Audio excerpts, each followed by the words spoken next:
Le raiegras s'est imposé au Québec comme une culture intercalaire par excellence dans le maïs. Alors la question que me posent le plus souvent les producteurs, c'est comment désherber son maïs sans détruire le raiegras. Des solutions existent, écoutez cet épisode pour en savoir plus.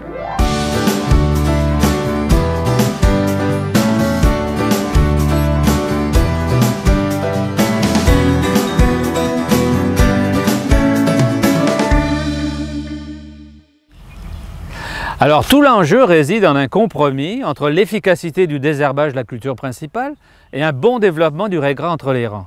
En effet, un mauvais contrôle des mauvaises herbes pourrait se traduire par des baisses de rendement dans le maïs, et à l'inverse, la technique perdrait tout son intérêt en cas de désherbage non sélectif pour le raiegras. Mais des solutions existent. Alors en rappel, pourquoi une culture intercalaire dans le maïs? Comme on le sait, la santé des sols est quelque peu malmenée, rotation courte, équipement récolte de plus en plus lourd, etc. Autant de tendances qui causent des problèmes de dégradation des sols observés aujourd'hui. De plus, le soya et le maïs ne laissent aucun temps pour faire la culture vraiment d'un engrais vert après la récolte.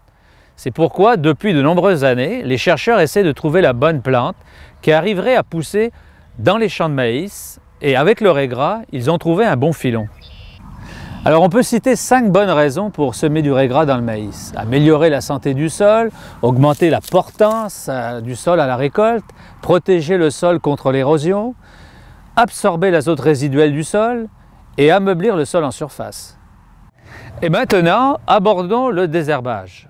La plupart des programmes d'application d'herbicides dans le maïs comportent un antigraminé qui peut facilement détruire la culture de raiegras. Pour contourner ce problème, 2 stratégies ont fait leurs preuves. Alors la première consiste à cultiver du maïs Roundup Ready. Il suffira d'établir le raiegras après le dernier passage de glyphosate. Cette technique fonctionne bien, mais elle a 2 inconvénients. Présence hâtive de mauvaises herbes obligatoire, car le glyphosate agit par contact uniquement. Risque de résistance des mauvaises herbes au glyphosate. Alors la deuxième stratégie consiste en l'application d'un produit résiduel avant le semis du raiegras. Depuis 2 ans, le docteur Darren Robinson de l'Université de Guelph en Ontario a testé plusieurs combinaisons d'herbicides. Il a évalué comment les différents traitements nuisent à l'établissement du raiegras. Alors, il en conclut que les herbicides qui offrent le plus grand niveau de sécurité sont le Converge XT ou Flex ou l'Integrity. Ils permettent une installation du raiegras et du maïs sans pression et compétition des mauvaises herbes, qu'elles soient graminées ou feuilles larges.